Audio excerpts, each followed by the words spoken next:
नमस्कार, Satara 7 star news चॅनलमध्ये आपले सहर्ष स्वागत आहे। कोरेगाव तालुका हिरवागार करून पर्यावरणाचे संतुलन साधले जाईल। डॉक्टर प्रियाताई महेश शिंदे। कोरेगाव पंचायत समितीत महत्त्वपूर्ण बैठक। कोरेगाव तालुक्यासह विधानसभा मतदारसंघातील सर्वसामान्य जनतेचे आरोग्य अबाधित राखण्यासाठी आमदार महेश शिंदे यांनी वृक्षारोपण आणि वृक्ष संवर्धन मोहीम हाती घेतली आहे। या मोहिमेद्वारे पंचमहाभूते म्हणजेच पृथ्वी, पाणी, अग्नी, वायू आणि आकाश यांचे संवर्धन होणार आहे। हे जर संवर्धन झाले तरच भावी पिढी देखील उत्कृष्ट काम करू शकेल। कोरेगाव तालुक्याचा सर्वांगीण विकास करत असताना तालुका हिरवागार करून पर्यावरणाचे संतुलन साधले जाईल, अशी ग्वाही भाजप नेत्या डॉक्टर प्रियाताई महेश शिंदे यांनी दिली। कोरेगाव तालुक्यात आमदार महेश शिंदे यांच्या पुढाकाराने वृक्षारोपण आणि वृक्ष संवर्धन मोहीम हाती घेण्यात आली असून प्रत्येक गावात 200 झाडे लावण्याचा निर्धार करण्यात आला आहे। त्याचे नियोजन करण्यासाठी मंगळवारी दुपारी 12:30 वाजता पंचायत समिती सभागृहात तालुक्यातील सरपंच, उपसरपंच, ग्रामपंचायत सदस्य, ग्रामपंचायत अधिकारी आणि ग्रामस्थांची संयुक्त बैठक झाली। त्या बैठकीत मार्गदर्शन करताना डॉक्टर शिंदे बोलत होत्या। सातारा जिल्हा मध्यवर्ती सहकारी बँकेचे संचालक सुनील खत्री, जिल्हा नियोजन समितीचे सदस्य राहुल प्रकाश बर्गे, भाजपचे तालुका अध्यक्ष निलेश यादव, माजी अध्यक्ष संतोष आबा जाधव, कोरेगाव विकास आघाडीचे अध्यक्ष तथा प्रथम नगराध्यक्ष प्रशांत उर्फ राजाबाबू बर्गे, नगराध्यक्ष दीपाली महेश बर्गे, माजी नगरसेवक सचिन भैया बर्गे, माजी उपनगराध्यक्ष सुनील दादा बर्गे, बिचुकलेचे सरपंच प्रशांत पवार, हनुमंतराव जगदाळे, संतोष बर्गे, अजित विलासराव बर्गे, दीपक फाळके, हिवरे येथील सरपंच अजित खताळ यांच्यासह महायुतीचे प्रमुख पदाधिकारी यावेळी उपस्थित होते। एरेका पाम असेल, शेवगा, आवळा म्हणजे जे आपल्याला त्याच्यामधून आपल्याला भविष्यामध्ये त्या फुलांच्या झाडाच्या माध्यमातून एक परागीकरणाचं काम होतं। आपल्याकडे म्हणजे आता आपल्या पर्यावरणाचं जे संतुलन बिघडतोय त्याच्यामध्ये जे आपल्याला त्याच्या अनुषंगाने आपल्याला ह्या फुलांच्या झाडाच्या माध्यमातून भविष्यामध्ये एक मधमाशी संकलन केंद्र म्हणजे मधमाशी शेतकऱ्यांना त्याच्यामध्ये उद्युक्त करणे, त्याच्या अनुषंगाने परागीकरणाचं काम एक प्रकारे होणार आहे। आणि आपल्या गावामध्ये लावताना झाडं ह्याच्यामध्ये प्राधान्याने आपल्या फुल झाडांना प्राधान्य द्यायचं आहे। आणि रोजच्या वापरातले झाडं असतील, कढीपत्ता असेल, लिंबू असेल किंवा शेवगा असेल, ह्याच्या माध्यमातून पण आपल्याला काय करतात, त्याच्यातून बरेच आपल्या आजारावर गुणकारी असं ते झाड आहे, ते पण झाड आपल्याला त्याच्यामध्ये लावायचे। आणि ह्या झाडांचं आपल्याला संगोपन ग्रामपंचायतच्या माध्यमातून करायचं। आपल्याला उद्दिष्ट जे ग्रामपंचायतला प्रत्येक ग्रामपंचायतला आपल्याला 200 झाडाचं उद्दिष्ट आलेलं आपल्याला कोरेगाव मतदारसंघाला 83 गावामध्ये आपल्याला 20,000 झाडं लावायचे। त्याच्या अनुषंगाने आज आपण या ठिकाणी बैठकीचं आयोजन केलेलं आहे। आणि या बैठकीच्या माध्यमातून आपल्याला सर्वांना एवढी सूचना की त्याच्यामध्ये ह्या सगळ्यांच्या अनुषंगाने आपल्याला शुक्रवारपर्यंत कुठे आपल्याला 200 झाडांचे खड्डे आणि त्याच्या अनुषंगाने आम्ही कालपासून कृषी विभागाच्या माध्यमातून आपल्या तालुक्यामध्ये किंवा इतर जिल्ह्याच्या मध्ये ही झाडं आपल्याला कुठे उपलब्ध होईल अशा नर्सरीची यादी पण आपण तयार केली। ही यादी आपण ग्रुपवर शेअर केली जाणार आहे। त्याच्या अनुषंगाने त्याच्याकडे आपल्याला ती झाडं घ्यायची आणि त्याच्या अनुषंगाने ट्री गार्ड वगैरे करून त्या झाडाचं संगोपन करायचं आहे। आता ह्यासाठी आपल्या तालुक्यातून पण आपण संपर्क अधिकाऱ्याची नेमणूक करणार आहे। जे गावातील त्या गावासाठी संपर्क अधिकारी म्हणून नोडल अधिकारी म्हणून त्याची नियुक्ती केली जाणार आहे। त्याच्या माध्यमातून आपण हे झालेले काम किंवा त्याच्या अनुषंगाने पुढचं नियंत्रण करण्यासाठी प्रयत्न करणार आहे। आणि ह्याच्यामध्ये ग्रामपंचायत ही त्यांच्या सोर्सचा आता त्यांच्या स्किलचा ह्याच्यामध्ये वापर करायचा आहे। ह्याच्यामध्ये त्या गावातील जे काही उद्योजक असतील किंवा कुठल्या माध्यमातून CSR मिळतोय का, कुणी इच्छुक असेल का, नवीन तुम्ही तुमच्या सर्व संकल्पना राबवू शकता। आता आम्ही बघितलं एक पेड माँ के नाम किंवा कुणाचं स्मृतिप्रीत्यर्थ वगैरे झाड असं तुम्ही गावातल्या लोकांनाही आवाहन करू शकता की झाडं देण्यासाठी। आणि त्याच्या माध्यमातून आपल्याला हा उपक्रम राबवायचा। आणि दुसरा आहे तो ग्राम स्वच्छता अभियान। त्याच्यामध्ये साहेबांनी काय म्हणले की आपण ग्राम स्वच्छता अभियानाच्या अनुषंगाने पण आपल्याला पावसाळ्यानंतर ही ग्राम स्वच्छता अभियान राबवायचे। पण आता आपल्याकडे 7 ते 25 एप्रिल 25 जुलै या दरम्यान आपल्याला स्वच्छता प्लास्टिक संकलन बंदीच्या अनुषंगाने अभियान राबवायचं आहे। त्या अनुषंगानेही आपण काय करतोय की आपल्या तालुक्याचे BDO आहेत, विस्तार अधिकारी BRC CRC यांच्या अध्यक्षतेखाली आपण पथक निर्माण करतोय। ह्याच्यामध्ये काय होणार आहे की आपल्या तालुक्याचं केंद्र शासनाच्या माध्यमातून स्वच्छ सर्वेक्षणसाठी कमिटी येणार आहे। त्या कमिटीच्या माध्यमातून घर असेल किंवा मोठे ग्रामपंचायत मोठ्या ग्रामपंचायत रस्त्याच्या दुतर्फा भागावरचे प्लास्टिकचं उद्रेक वाढतोय, त्या उद्रेकाच्या अनुषंगाने ते उपद्रवाच्या अनुषंगाने आपल्याला त्याचं प्लास्टिक संकलन करायचं आहे ग्रामपंचायत स्तरावर। आणि त्याची विक्री करण्यासाठीही त्याच्या अनुषंगाने आपण त्या सर्वांच्या त्या सूचनाही आपल्याला दिलेल्या आहेत त्याच्या अनुषंगाने, आणि त्यामुळे त्या अनुषंगाने ते पथकही निर्माण होणार आहे आणि त्या पथकाच्या माध्यमातूनही तुम्हाला दंडात्मक कारवाई करायची आहे. आता आपल्या IPC सेक्शन अंतर्गत 115 असेल, 117 असेल, त्या अंतर्गत आपण 1200 रुपये किंवा त्यापेक्षा जास्त दंडाची तरतूद यामध्ये आपण करू शकतो.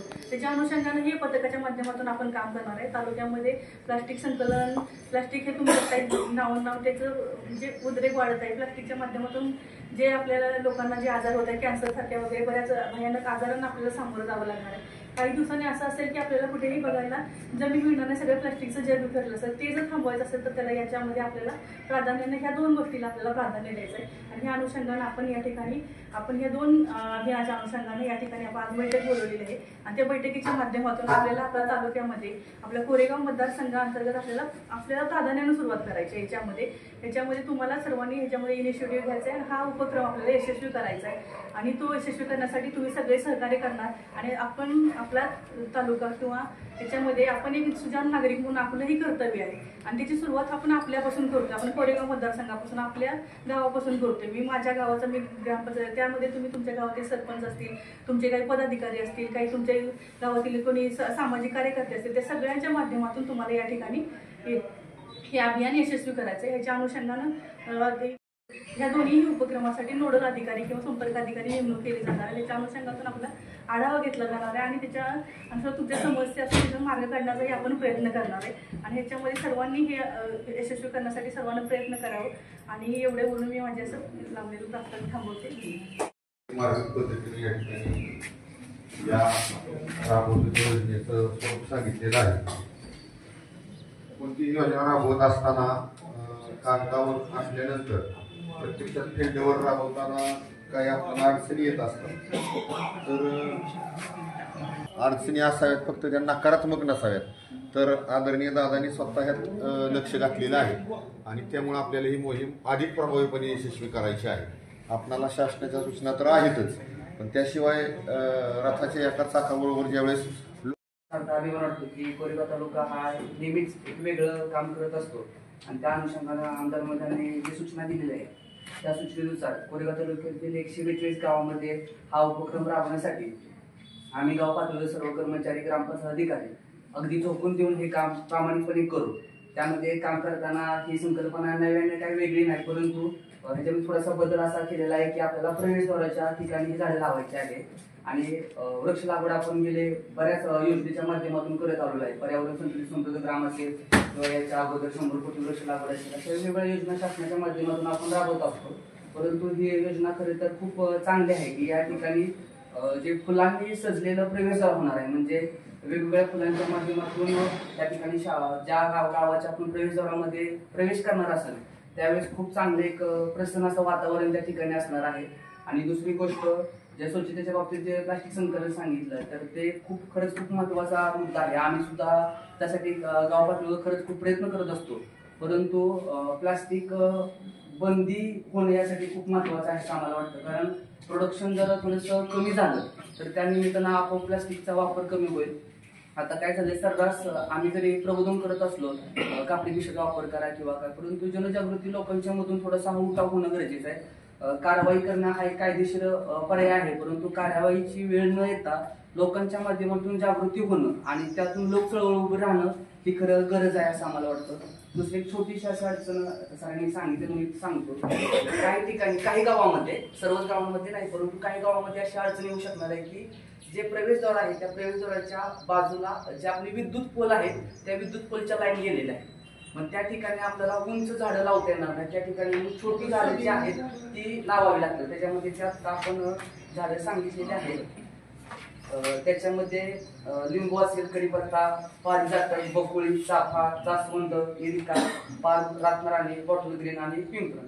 तर याच्यामध्ये फक्त आम्हाला एक अशी परवानगी मिळेल की ज्या ठिकाणी अशा प्रॉपर अडचणी येणार की ज्या ठिकाणी प्रवेशद्वाराच्या ठिकाणी विद्युत तारा गेलेल्या आहेत, कारण त्या ठिकाणी ते झाड लावून पण उपयोग होणार नाही. भविष्यामध्ये काय होणार, ते झाड आम्ही लावणार 2-3 वर्ष, जोपर्यंत त्या झाडाची उंची कमी आहे 5 फूट 10 फुटापर्यंत, तोपर्यंत ते झाड ठेवणार आणि परत त्यानंतर मग ते झाडाच्या फांद्या त्या विद्युत तारेला चिकटल्यानंतर ही अडचण निर्माण होते, त्यामुळे ते परत हे करावं. त्यामुळे थोडीशी परवानगी अशी मिळाली की त्या ठिकाणी ज्या ठिकाणी अशा अडचणी आहेत त्या ठिकाणी पर्यायी झाडं लावायची आम्हाला परवानगी मिळावी किंवा झुडूपवर्गीय किंवा तिथं लिंगानगर रात्र वेलवर्गीय वेलवर्गीय झाडं लावायची. फार त्याला मेंटेनन्स पण नाहीये आणि ते वाढत राहतं. त्या पद्धतीची तुम्ही लावू शकता. पारिजातकाची पण उंची फार वर जाते. जी कमी उंचीची झाडं ती लावायची परवानगी मिळावी, कारण खूप उंचीची झाडं लावली तर ती अडचण होऊ शकते. बाकी इतर कुठलीही अडचण नाही. दुसरे एक आता प्रामुख्याने असा पाऊस आज थोडासा कमी आहे, पण गेले 15 दिवस कंटिन्यू पाऊस सुरू आहे. त्यामुळं थोडंसं 15 मे पासून पाऊस होत असल्यामुळं जे आमचं पूर्ण नियोजन ऍक्च्युली मे महिन्यामध्ये होतं. दरवर्षी आम्ही वृक्ष लागवड करताना जे नियोजन करतो ते मे महिन्यामध्ये आमचं खड्डे खुदायचं नियोजन होतं. परंतु आता ह्या माध्यमातून आम्हाला खड्डे खुदाईपासून आम्हाला सुरुवात करावी लागणार आहे. तरी थोडंसं एक 8 दिवसाचा वेळ आम्हाला खड्डे खुदाईसाठी मिळावा, जेणेकरून आम्हाला पूर्व नियोजन करता येईल. दुसरी अशी विनंती होती की आता मॅडमनी जे सांगितले की आपले गावातील जे उद्योजक असेल किंवा कुठल्या माध्यमातून आपल्याला रोपांची तालुक्यामध्ये आता 200 झाडं म्हणजे त्यापेक्षा जास्त झाडं लागणार. म्हणजे 200चं आपलं उद्दिष्ट असेल तर निश्चित 200 पेक्षा जास्त झाडं लावली जाणार आहेत. कारण ही लोक चळवळ उभी राहणार आहे झाडांच्या बाबतीत. कारण लोकांना पण आता जाणीव झालेली आहे की पर्यावरणाचा जर ऱ्हास टाळायचा असेल तर थोडंसं पर्यावरणाशी आपल्याला एकरूप होणं गरजेचं आहे. तर त्या निमित्तानं थोडीशी रोपांची संख्या शॉर्टेज होणार आहे. तर मॅडमने आता सांगितले की आम्ही यादी देतो, परंतु शासकीय नर्सरीमध्ये जी उपलब्ध रोपं असणार आहेत त्याच्यामध्ये ठराविक फक्त लिंबू वगैरे झाडं असणार आहेत. तर आम्हाला खाजगी रोपवाटिकेतून आम्ही ते जर परवानगी मिळाली की जर समजा शासकीय रोपवाटिका व्यतिरिक्त जर खाजगी रोपवाटिकेतून पण जर ग्रामनिधीतून किंवा इतर माध्यमातून आम्ही खरेदी करू शकेल अशी जर सूचना दिल्या तर बरं होईल, की जेणेकरून आम्हाला ते रोपं वेळेत उपलब्ध होतील आणि लागवड चांगल्या पद्धतीने होईल. दुसरी साहेब एक अशी सगळ्यात महत्वाची अडचण अशी होते, गेले बरेच वर्ष आपण हा उपक्रम किंवा हा राबवते वृक्ष लागवडचा वगैरे, परंतु यातून सगळ्यात म्हणजे मला जी जाणवलेली गोष्ट आहे ती त्याचं संगोपन आणि त्याची पुढची असणारी देखभाल करणं. तर झाडं लावणं हा कार्यक्रम होतोय, फोटो होतोय, आम्ही पण फोटो काढतोय, पेपरला येतोय, परंतु ते झाड शेवटपर्यंत ते जगवणं होत नाही. तर त्याला अडचण अशी होती की जे रस्त्याकडची झाडं असतात त्या रस्त्याकडच्या झाडांना संरक्षण मिळत नाही. तर या 200 झाडांना संरक्षणासाठी जर समजा जाळे असेल किंवा इतर कुठल्या माध्यमातून जर आपण जर काही वेगळ्या पद्धतीनं जर सगळ्या तालुक्यामध्ये हा वेगळा उपक्रम जर राबवू शकतो, प्लास्टिकचे टी गार्ड वगैरे जर करता आले, कारण झाडं लावणं सोप्या माध्यमातून होईल, परंतु रस्त्याकडेला झाडं असणार आहे त्यामुळं गुरं असेल, जनावर असेल किंवा इतर माध्यमातून थोडेसे त्या गोष्टी होतात. म्हणजे लावणं ही पहिली जबाबदारी आहे, परंतु लावण्याबरोबर ते जगवणं किंवा त्याचं संगोपन करणं गरजेचं आहे. आणि त्यासाठी थोडंसं काय वेगळ्या स्वरूपात जर आपण आपल्या तालुक्याच्या माध्यमातून जर दिशादर्शक काय जर नियोजन आपण मान्यवरांनी जर केलं तर खूप चांगली गोष्ट होईल. की संगोपनासाठी वेगळं काहीतरी आपल्याला त्यासाठी म्हणजे नियोजन करावं असं करायचंय. दरवर्षी आपण प्लास्टिक संकलन पण करतो, म्हणजे इथून पाठीमागं पण आपली दरवर्षी योजना राबवली जाते. प्रत्येक ग्रामपंचायत म्हणजे आम्ही माध्यमिक शाळा किंवा प्राथमिक शाळा किंवा गावातील ग्रामस्थ यांच्या माध्यमातून सगळ्या गावातलं प्लॅस्टिक दरवर्षी आम्ही गोळा करतोय, ती पोती भरून पण ठेवतोय. परंतु आपल्या तालुक्यात कुठंही प्लॅस्टिकवरती प्रक्रिया करण्याचा प्रकल्प नाहीये. त्यामुळे ते प्लॅस्टिक काय करायचं गोळा केलेलं, म्हणजे तो प्रश्न निर्माण होतोय. तर पहिल्यांदा आपल्या तालुक्यात जर एक प्रकल्प प्लॅस्टिकवर करण्याचा असेल तर ते आपण गोळा करून तिथं सगळेजण तिथं म्हणजे देऊ शकतो. सगळ्या अख्ख्या गावातून प्रत्येक जण तिथं त्या ठिकाणी नेऊ शकतो आणि त्यानंतरच आपलं प्लॅस्टिक खरं तर म्हणजे कमी होणार. कोरेगाव तालुक्याचे भाग्यविधाते आणि खऱ्या अर्थानं मतदारसंघ सर्वांगीण विकासात संपूर्ण महाराष्ट्रात अग्रेसर असला पाहिजे असे फक्त मनीषाच नाही तर प्रत्यक्षात अंमलबजावणी करण्यासाठी कायम आग्रह धरणारे आपल्या सर्वांचे नेते माननीय मंजिलदादा शिंदे साहेब, त्याचबरोबर कुटुंबप्रमुख या ठिकाणी उपस्थित डॉक्टर प्रियाताई खत्री साहेब, राहुल दादा, राजाभाऊ, तालुका अध्यक्ष निलेशजी, संतोष आबा, बीडीओ मॅडम, बचल साहेब, सर्व विस्तार अधिकारी, आपण सर्व ग्रामविकास अधिकारी आणि आमचे सरपंच बंधू भगिनी, खरं तर आपण वेगवेगळ्याच्या विषयाच्या निमित्तानं कायम एकत्र येत असतो, वेगवेगळ्या गोष्टी उहापोह करत असतो, पण खरोखर ज्या गोष्टींची आज गरज आहे त्या गोष्टी, मग तो पर्यावरण ह्या विषयावर आज वृक्ष लागवड आणि प्लॅस्टिक मुक्त मतदारसंघ महाराष्ट्र अशा पद्धतीची जी संकल्पना घेऊन आपण या ठिकाणी चर्चा करतो आहोत. खरं तर आमचे मित्र आता अजित अण्णांनी अतिशय मोजक्या शब्दात पण अतिशय चांगलं सांगितलं, कारण कायम हिवऱ्यात त्यांनी ह्या सगळ्या गोष्टी करून बघितल्या. मगाशी आम्ही व्हिडिओ मॅडमच्या इथं सर्वजण ह्या गोष्टीच्या अनुषंगानं की ह्या गोष्टी यशस्वीपणे हा प्रकल्प राबवताना आपल्याला कुठल्या कुठल्या गोष्टीच्या अडचणी येऊ शकतात आणि यशस्वी करायचं असेल तर काय करावं लागतं. वर्षानुवर्ष चालत आलेली ना आपण सगळ्यांनी पाहिलेली अनुभवलेली ही गोष्ट आहे. सामाजिक वनीकरण त्यांच्या पद्धतीनं ते खड्डे तिथंच रोपण परत ते, पण अगदी मनापासून आपल्याला असं वाटत असेल की काय नाही, माझ्या गावात मला अतिशय यशस्वीरित्या हे सगळं राबवायचंय. तर गोष्ट अवघड आहे पण अशक्य निश्चित नाही. म्हणजे ह्या गोष्टीच्या खर्चाच्या तरतुदीपासून मग अशी त्यांनी त्या खर्चाच्या तरतुदीचा अजित अण्णांनी प्रश्न उपस्थित आला. प्रताप साहेब तुम्ही सांगितलं ग्रामनिधींना तरतूद करा. तिथं असलेल्या ग्रामविकास अधिकाऱ्यांनी सांगावं की घरपट्टी पाणीपट्टीचे जमा झालेले पैसे, लाईट बिल, कर्मचाऱ्यांचे पगार ठेवून किती पैसे शिल्लक राहतात आता ग्रामनिधीत. म्हणजे ते सगळं काटावरची कसरत काय चाललेली असते ती प्रत्यक्षात त्या यंत्रणेत काम करणारे सरपंच ग्रामसेवक जास्त ठळकपणे सांगू शकते. मग दुसरा पर्याय त्याच्यावर काय करता येईल, तर वित्त आयोगात तशा पद्धतीनं तरतूद करण्याच्या सूचनेनुसार कोरेगाव तालुक्यात एक वेगळ्या पॅटर्न महाराष्ट्रापुढे उभं करायचं आणि राज्यात कोरेगावचं पॅटर्न बघून इतर तालुक्यांनी तो उभं करण्यासाठी नवीन काहीतरी करायचं असं साहेबांच्या कायम डोक्यात असतं. हे आपल्या सगळ्यांना माहितीच आहे की कोरेगावात जे काम चाललंय किंवा कोरेगाव तालुक्यात जी कामं झाल्या, कोरेगावात ते इमारती बघा, कोरेगावातला नदीचा सुशोभीकरण बघा, कोरेगावचं सर्किट हाऊस बघा, पंचायत समितीची नवीन इमारत उभं राहते ती बघा, आझाद चौकातली भाजी मंडई बघा. ज्या कल्पना त्यांच्या त्या कल्पना म्हणजे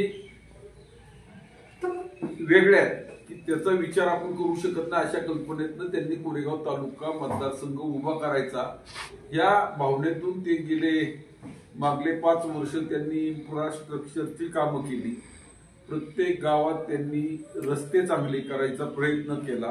काही गावात राहिले असतील, थोडेफार गावं असतील, पण सिमेंट कॉन्क्रीटचे रस्ते.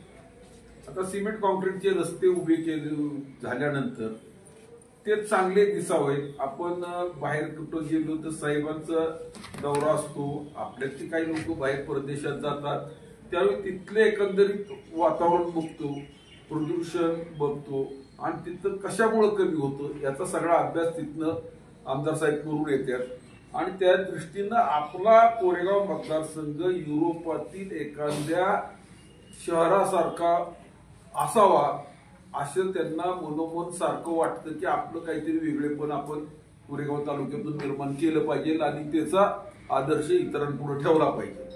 या भावनेतून ते झटत असतात. आता ते झटत असताना एक माणूस की सगळं काही करू शकत नाही. विचार फार मोठे, सगळी करायची मानसिकता आहे, पण एकट्याच्या विचारावर 1-2 हातानं काही होत नाही. आपल्या सगळ्यांचा त्यात सहभाग फार महत्वाचा आहे. आपण सगळ्यांनी जर त्यांच्या विचाराला चालना द्यायचा प्रयत्न केला आणि त्यांच्या विचारावर अंमलबजावणी करून काम जर केलं तर निश्चितपणे त्यांना जे अपेक्षित आहे ह्या कोरेगाव तालुक्यातलं गावं ती उभं करण्याचं काम निश्चितपणे ती करतील. आता काही प्रश्न असे की रस्ते सिमेंट कॉन्क्रीटचे झाले, त्याला नीट जातं. मी कित्येक गावात जातो, सगळ्या गावात जवळजवळ प्रथम दर्शनीय तोंडावरचे रस्ते तर सिमेंट कॉन्क्रीटचे सगळे झालेले, काही थोडे गावात ते राहिले असतील. त्याच्या बाजूने जर झाडं लावली तर ते कसं दिसत, हा विचार आहे त्यांचा की ती आता झाडं लागली पाहिजे, सावली झाली पाहिजे, त्या गावातलं वातावरण नीट झालं पाहिजे. मधला काळ आपण बघितला, कोविडच्या काळात ऑक्सिजनचा विषय आपण बघितला. मी बघितलं साहेबाची धडपड काय काय चालली होती. ऑक्सिजनचं साठा आपल्याला उपलब्ध नव्हतं. मॅडम बी बघत होत्या ऑक्सिजनसाठी, सिलेंडरसाठी किंवा त्याचा शेवटी आपल्याला प्लॅन्ट उभा करायला लागला छोटा. ह्या गोष्टी कशामुळे निर्माण होतात, हे बाकीचे रोगराई तयार होते, हे प्रदूषणमुळे होतं. तर त्याला जर आपल्याला बाजूला करायचं असेल तर सगळ्यात महत्वाचं म्हणजे झाडं उभी करणे. आणि झाडाच्या माध्यमातून प्रत्येक गावातलं वातावरण नीट, ऑक्सिजन नीट राहिलं तर गावातलं आरोग्यही नीट राहणार, हा सगळा विचार आहे. त्याच्या पाठीमागचा त्यांचा विचार फार मोठा आहे. आता काही गोष्टीत मगाशी मी मॅडमशी बसलो होतो त्यावेळी बोललो की प्रत्येक गावात 200 झाडं लावायची म्हटलं तर 2-2.25 लाख रुपये खर्च आहे. आता मला तुम्ही प्रामाणिकपणे सांगायचं, आपण चर्चेला बसलोय ते घरात आहे, हात वर करून सांगा की 2 लाख रुपये आम्हाला मॅडमनं परवानगी दिल्यानंतर ग्रामपंचायत फंडातनं आम्ही खर्च करू शकतो. हात वर करून सांगा.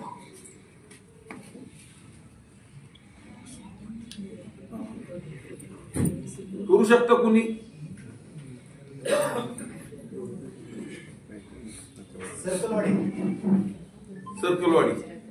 सर्कलवाडी सुजलाम सुफलाम करू शकणार. तिथं माणसं बी तशी, तर आमच्या बँकेचे सीईओ बी तिथलेच. तशी काही गावं बघा मॅडम, आपण सर्कलवाडी फलटण तालुक्यात आपल्या मतदारसंघातले एक बुटवर आहे का? तर यासाठी संगोपनासाठी जे गार्ड लागणार झाडं ती आणतील. ही सगळी जण बसलेली झाडं 200 आणतील, झाडं खड्डे काढतील, झाडं लावतील, पण त्याचं संगोपनासाठी जे टी गार्ड लागतं त्या टी गार्डची व्यवस्था, यासाठी आपल्याला सीआरएफ फंडातून कुठल्या तरी कंपनीशी संपर्क साधला पाहिजे. त्यांच्याकडून आता भारत फौजनं जी गावं कोरेगाव तालुक्यातली बऱ्यापैकी गावं 5-25 गावं दत्तक घेतली, ती त्यांच्या पुढतं मी मगाशी भारत फौजवाल्यांना विचारलं. ते म्हणले आम्ही जी गावं दत्तक घेतल्यात तेवढ्या गावांनाच आम्ही खर्च करू शकतो, म्हणजे त्यांना देऊ शकतो. पण इतर गावांचं त्यासाठी आपल्याला साहेबांशी आल्यानंतर चर्चा करायला लागेल, काय निर्णय घ्यायचे. झाडं लावतील त्याला जगवणं फार महत्वाचं आहे.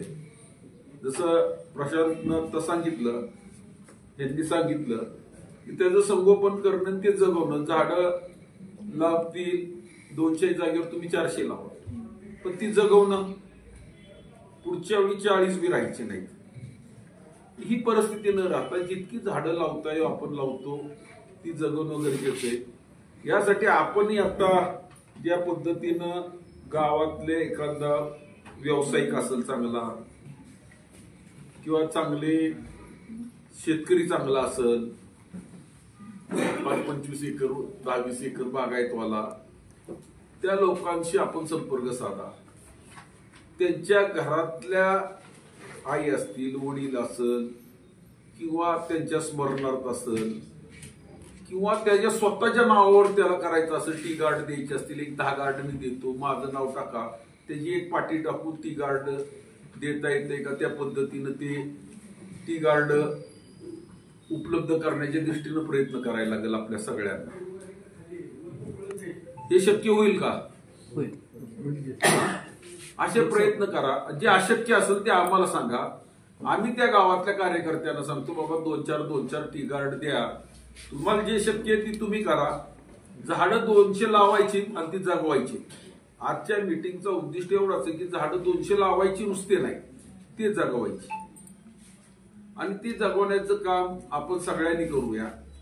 आपल्या गावात बी राहुल असतील, तिथं जे असेल संतोष आबा आल्यात, निलेश वहिनी आहेत, आपणही राजाभाऊ, आपणही प्रत्येक कार्यकर्त्याला आपल्या गावातल्या सांगूया की बाबा काय नाही, तू काय करू नको, 1, 2, 3, 4 तुझ्या घरातली नावं टाक पाहिजे तर त्या टी गार्ड उपलब्ध करून दे, ते मिटू शकतो.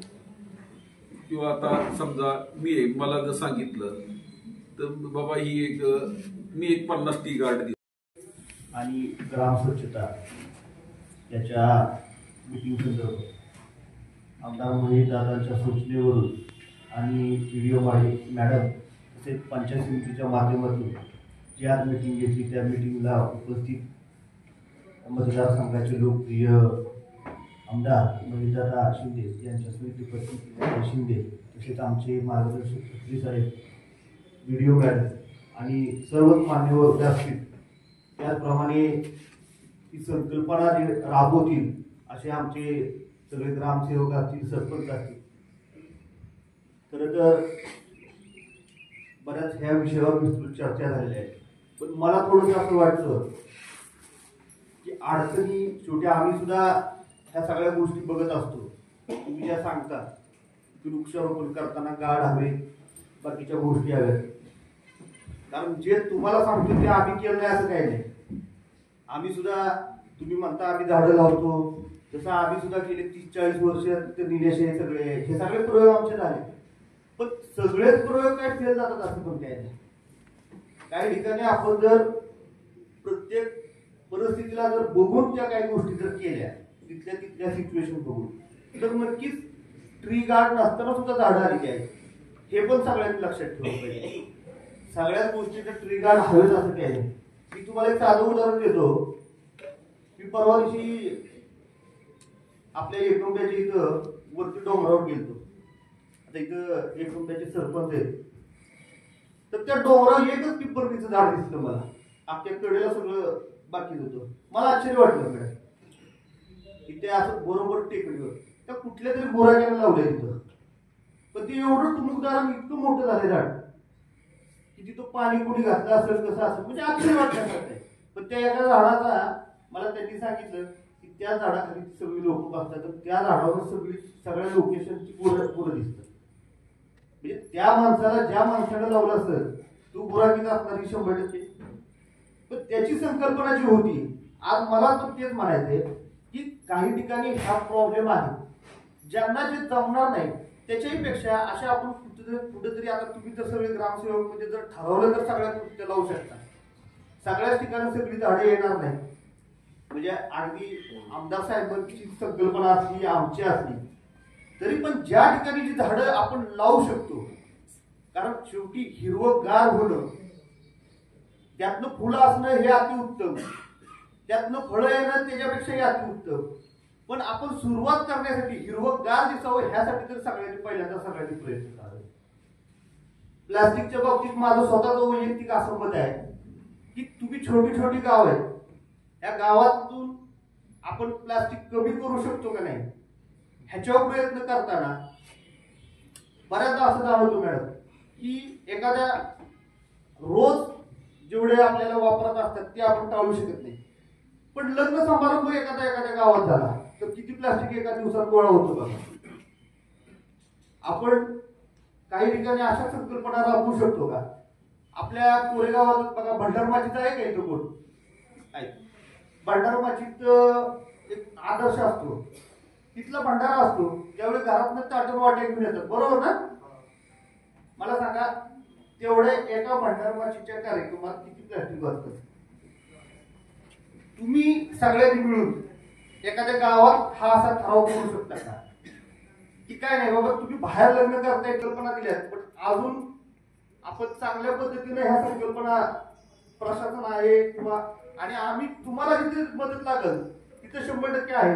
आणि मॅडम ह्याच्या पाठीत हा तोपडण्यासाठी तुम्ही सुद्धा आहे ना, आज डिक्लेअर करा त्या ग्रामसेवकाला, आणि त्या ग्रामसेवकाने सांगितलं की त्या गावाच्या सरपंचाने मला खूप सहकार्य केले, तर त्या दोघांनाही बक्षीस तुम्ही आज डिक्लेअर करू नका असं मी आपल्याला विनंती करतो. त्या संघटनेत असेल तर तुमच्या हस्ते डिक्लेअर करा, त्या आम्ही द्यायची पण तयारी ठेवतो. ह्या कार्यक्रमात आपल्या सगळे मिळून कोरेगाव हरित आणि स्वच्छ करण्यासाठी आपण प्रयत्नशील राहू. तुमच्या बरोबर आम्ही सुद्धा तुमच्या बरोबर आहोत एवढंच या ठिकाणी मी व्यक्त.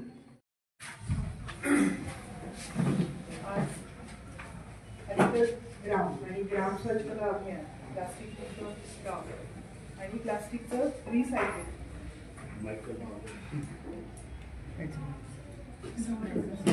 उपस्थित आपले सर्वांचे मार्गदर्शक माननीय आदरणीय सुनील खडसे साहेब, आता ज्यांचं मार्गदर्शन झालं ते जिल्हा नियोजन समितीचे सदस्य माननीय राहुलदादा बर्गे,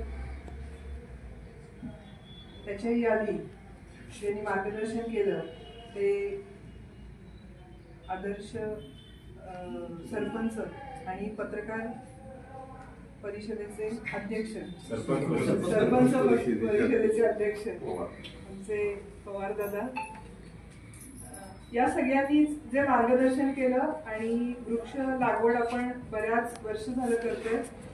त्यातल्या अडचणी आपल्या सगळ्यांना माहिती आहेत, तरी पण त्या अडचणींवर मात करून पुन्हा एकदा आपला कोरेगाव तालुका आपल्याला हिरवागार करायचा आहे. आणि प्रवेशद्वाराशी सुगंधित फुलं का, तर गावात जातानाच आपल्याला प्रसन्न वाटलं पाहिजे. कारण ज्या सुगंधाने आपलं मन प्रसन्न होतं तर ते का होतं, तर आपल्या पिच्युटरी ग्रंथ जे हार्मोनल सिस्टीम आहे आपली ती उद्दीपित होते. आणि आपलं आश्रमांची रचना बघितली तर प्रवेशद्वाराशी कायम सुगंधित झाडं. आपलं प्रत्येक गाव हे एखाद्या ऋषिकुलाप्रमाणे बनवायचं आहे. आपण कोविड काळात बघितलं, आताचा यक्षप्रश्न बघितला, कर्करोग, हा जो पर्यावरणाचं संतुलन हे निघून चाललेलं आहे. आता दादांनी सांगितलं कुंठ्याच्या की आधीच आम्हाला दूषित पाण्यामुळं आमचं गाव त्रासलेलं आहे. तर आज जी पंचमहाभूत आहेत, पृथ्वी, आग, तेज, वायू, आकाश, तर एकही पंचमहाभूत हे शुद्ध स्वरूपात राहिलेलं नाहीये. आणि कोरोनाने आपल्याला खूप काही शिकवलं. भौतिक सुविधा आपण खूप अग्रेसर होत चाललेलो आहोत. पण एक वेळ अशी येईल की जर मधमाशाच नसतील तर कृत्रिमरित्या परागीकरण करून आपल्याला कदाचित शेतीही फुलवावी लागेल. तर ती वेळ आपल्यावर न यावी यासाठी तुम्ही जे वृक्षारोपण कराल त्यात निदान 4था 5वा हिस्सा हा फुले शेतीचा असावा. किंवा ज्या वृक्षांच्या मार्फत हे परागीकरण जास्त होते ती झाडं त्याच्यात असावीत. वड पिंपळ असावं, कारण वृक्ष पाण्याचं धारणेचं काम हे वड आणि पिंपळ करतात. जिथं वड आहे, जिथं पिंपळ आहे, तिथं त्या धरणी मातेची धारण क्षमता वाढलेली आहे. तर हा सर्वांकष विचार करून काही फळझाडं असावीत. आणि काही जी काही आपण रानटी म्हणतो ज्याचा काहीच उपयोग नाही, पण असं पृथ्वी तलावर एकही झाड नाहीये की ज्याचा काही उपयोग नाही. म्हणजे धोत्र्यासारखं तुम्ही विषारी झाड जरी म्हटलं तरी त्याचं आयुर्वेदामध्ये हे औषध हे पटकन काम करावं म्हणून त्याला धोत्र्याच्या विषाच्या भावना दिलेल्या असतात. व्यवहारिक विकास म्हणतो आपण.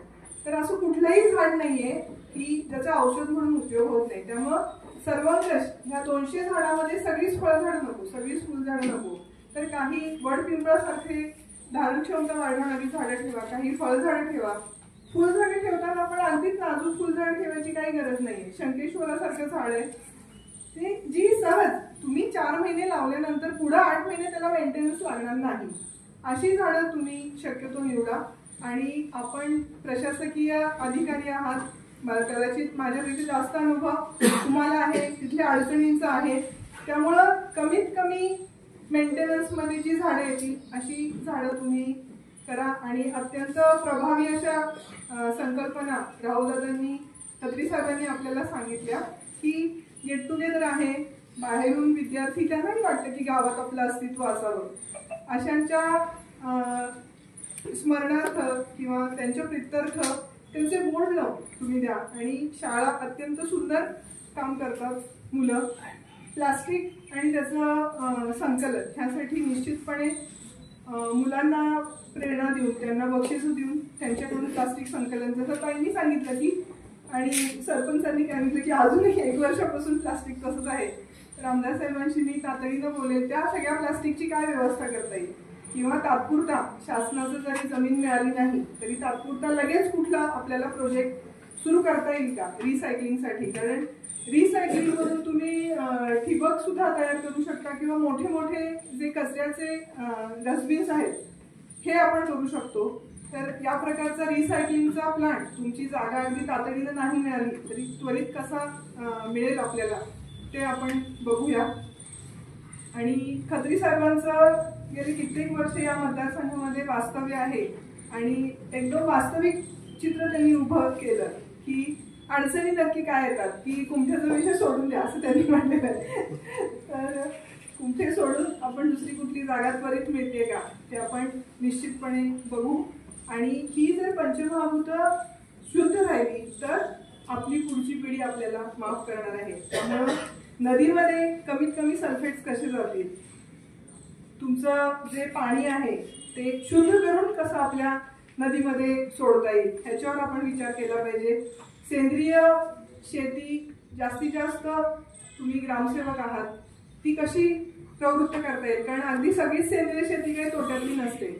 त्यामुळे 25% रासायनिक आणि 75% सेंद्रिय यातून उत्पादन कसं जास्त होतं, जे रेसिड्यू फ्री आपण म्हणतोय.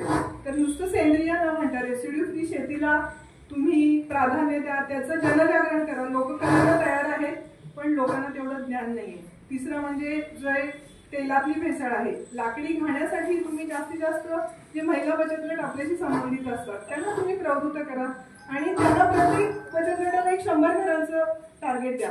ज्याप्रमाणे लोक चळवळीप्रमाणे आपल्याला हा वृक्षारोपण आणि वृक्ष संधारणाचा कार्यक्रम घ्यायचा आहे, त्याच पद्धतीनं आपल्याला लाकडी घाण्या जर आपण महिलांच्या मार्फत चळवळीप्रमाणे उभं केलं तर आज आपल्या भारतातला कर्करोगाच्या नंतरचा सगळ्यात मोठा प्रश्न आहे तो डायबिटीसचा आहे.